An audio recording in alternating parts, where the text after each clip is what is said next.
वाइडीज में सबका वेलकम है। आज की मूवी का नाम है ज्यूरन ऑफ द चाइनीज सी।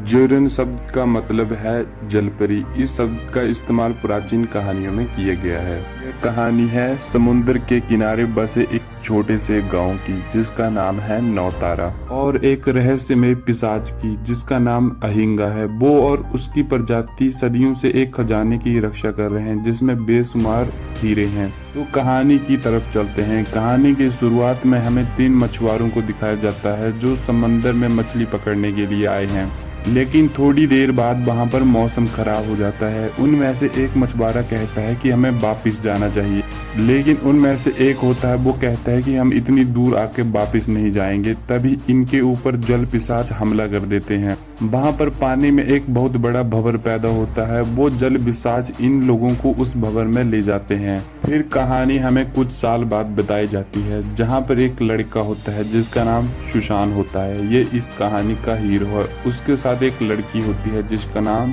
सासा है।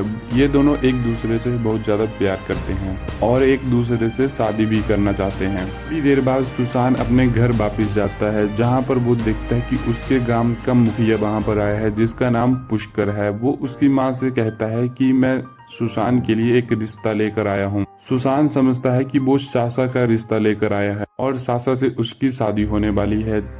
अब सुशान मन ही मन बहुत खुश होता है। वहीं अगले दिन उसका दोस्त उसके पास आता है जिसका नाम खटोला है। तभी वहाँ पर एक बंदा आता है जिसका नाम अड़िंगा है। वो एक निंजा वॉरियर है। वो सुशान को एक मोती गिफ्ट देता है जो उसे गांव के मुखिया ने भेजा था। उसे शादी वाले दिन ये मोती अपनी पत्नी को देना था। अब कुछ दिनों बाद सुशान की शादी वाला दिन आता है। उसके घर पर खूब सारी तैयारियां चली होती हैं। उसकी माँ भी बहुत ज्यादा खुश होती है। वहाँ पर 2 बुढ़े आते हैं जो खुद को इनका और पूरे गांव का शुभ चिंतक बताते हैं। वहाँ पर सासा भी होती है। वो सब कुछ गेट के बाहर से देख रही। जब वो सुशांत की शादी की तैयारियां देखती हैं तो बहुत दुखी होती है और समंदर किनारे चली जाती है और वहाँ पर रोने लगती है। वहाँ पर एक पागल आदमी भी बैठा होता है जिसके पास एक तोता होता है। वो उससे कहता है कि दुखी मत हो, लेकिन सासा उसे इग्नोर करके वहाँ से चली जाती है। अब शाम का वक्त होता है। सुशांत अपने दोस्तों के साथ उस जगह पर जाता है जहाँ पर उसकी शादी होने वाली है। हमें 3 नावें दिखाई जाती हैं। उनमें से एक नाव पर वो लड़की भी होती है जिससे सुशांत की शादी होने वाली है। सुशान उस लड़की को वो मोती गिफ्ट करने ही वाला होता है, लेकिन तभी उसके हाथ से वो मोती छूट जाता है और नीचे पानी में गिर जाता है। तभी पानी में से एक जल पिशाच निकलता है और उस लड़की को अपने साथ पानी में ले जाता है।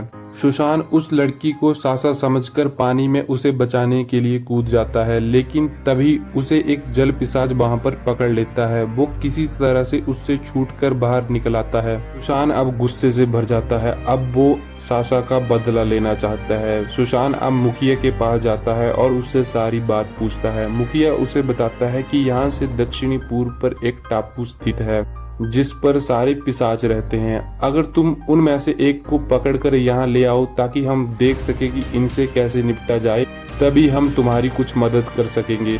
सुशान अब मान जाता है। जब वो बाहर आता है, अड़िंगा उसे एक हथियार देता है ताकि वो अपनी सुरक्षा कर सके। सुशान, खटोला और उसके साथी अब सफर पर जाने के लिए तैयार हैं। एक लड़की जाकर उनकी बोट में छिप जाती है। दक्षिण पूर्व की तरफ 2 घंटों का सफर करने के बाद वो एक ऐसी जगह पर पहुंचते हैं जहां पर कोहरा ही कोहरा होता है। उन्हें कुछ भी नहीं दिखाई देता, मतलब कि अब ये खो चुके हैं। उन्हें कुछ गाने की आवाज सुनाई देती है। ये उस गाने के वश में हो जाते हैं और उसकी तरफ अट्रैक्ट होने लगते हैं। इन्हें जल में कुछ लड़कियां दिखाई देती हैं जो उन्हें अपनी तरफ बुला रही थी और ये सभी उनकी तरफ अट्रैक्ट हो रहे थे और उनकी तरफ बढ़ रहे थे। सुशान भी एक लड़की की तरफ बढ़ रहा था।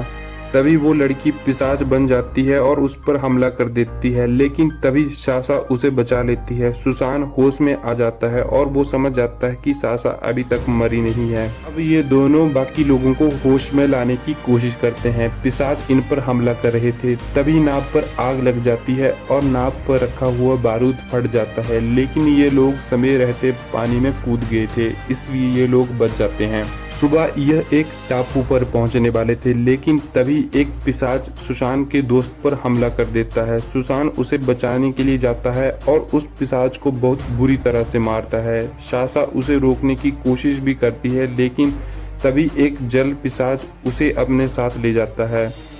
सुसान सासा को बचाने की कोशिश भी करता है, लेकिन वो सासा को बचा नहीं पाता। अब ये दोनों एक गुफा में जाते हैं जहाँ पर इन लोगों को सासा मिल जाती है और ये बहुत खुश होते हैं। खटोला पर एक आदमी हाथ रखता है जिससे वो डरकर बेहोश हो जाता है। वो आदमी सुसान को जानता था और वो कोई और नहीं, सुसान का पिता था। सुसान के पिता बताते हैं कि जल मानवों ने उन्हें बचा लिया था। दरअसल पुष्कर ने उन पर हमला किया था जिससे सासा के पिता उस हमले में मारे गए थे, लेकिन किसी तरह से सुसान के पिता जल मानवों की तरह से बच गए थे। हमें जो 3 बंदे दिखाई दिए थे वो कोई और नहीं, उनमें से एक मुखिया था, दूसरा सासा का पिता और एक सुसान का पिता था। सुसान के पिता बताते हैं कि जल मानव की मां पुष्कर के पास है, जिसके बदले वो उनसे मोती लेता है। सासा भी बताती है कि मुखिया ने अडिंगा को उसे मारने के लिए भेजा था, लेकिन उसने उसे नहीं मारा। यहाँ पर ये लोग समझ जाते हैं कि ये सारा खेल गाँव के मुखिया पुष्कर का है। सुसान के पिता अपनी एक निशानी उसकी मां को देने के लिए कहते हैं और तभी उनकी मृत्यु हो जाती है। अगले सीन में हम देखते हैं कि जिस पिशाच को सुसान ने मारा था उसे अडिंगा अपने साथ गांव में ले गया था। मुखिया कहता है कि हमें इसकी बलि देनी होगी ताकि हम अलिंगा देवता को खुश कर सकें। अलिंगा दरअसल इन जल मानवों का किंग है, लेकिन तभी जल पिशाच वहां पर पहुंच जाते हैं और हमला कर देते हैं। वो अपने साथी को भी छुड़ा लेते हैं और बहुत सारे लोगों को पानी में खींच लेते हैं, लेकिन तभी मुखिया इशारा करता है और ये पिशाच पानी में एक जाल में फंस जाते हैं। दरअसल यह एक ट्रैप होता है जो मुखिया ने सेट किया था ताकि वो बहुत सारे जल पिशाचों को पकड़ सके और उनसे मोती हासिल कर सके। जब सासा, सुसान और खटोला वापस गांव में आते हैं तो वो देखते हैं कि यहाँ पर बहुत ज्यादा तबाही हुई है। उन्हें कुछ भी समझ नहीं आता। वहीं उन्हें वहाँ पर अडिंगा दिखता है जो उन जल पिशाचों के पिंजरे को ऊपर खींच रहा था। ये सब अडिंगा को बताते हैं कि ये जल मानव बुरे नहीं है, ये सारी मुखिया की चाल है ताकि वो इनसे मोती हासिल कर सके। अडिंगा सुसान को एक हथियार देता है और वहां से चला जाता है। सुसान उन जल पिशाचों को छोड़ देता है। अगले सीन में हमें दिखाया जाता है कि मुखिया और वो 2 बुड्ढे एक जगह पर मीटिंग कर रहे थे। अडिंगा भी वहां पर पहुंच जाता है जिसे अब सारी बात का पता है, लेकिन वो मुखिया को नहीं मार सकता क्योंकि उसी ने उसे बचपन से पाला था। मुखिया उन पिंजरों को देखने के लिए वहां से चला जाता है, लेकिन जब वो देखता है कि सुसान ने सभी पिंजरे खोल दिए हैं तो उसको बहुत गुस्सा आता है। वो गांव वालों से कहता है कि इस पर हमला कर दो, लेकिन अडिंगा वहां पर पहुंच जाता है। अडिंगा सुसान से कहता है कि इन्हें मैं देखता हूं, तुम जाकर जल मानव की मां को छुड़ाओ, और सुसान वहां से चला जाता है। सुसान अब उस जगह पर पहुंचता है जहां पर इन लोगों ने जल मानव की मां को कैद किया था। वो दोनों बुढ़े भी वहां पर पहुंच चुके थे।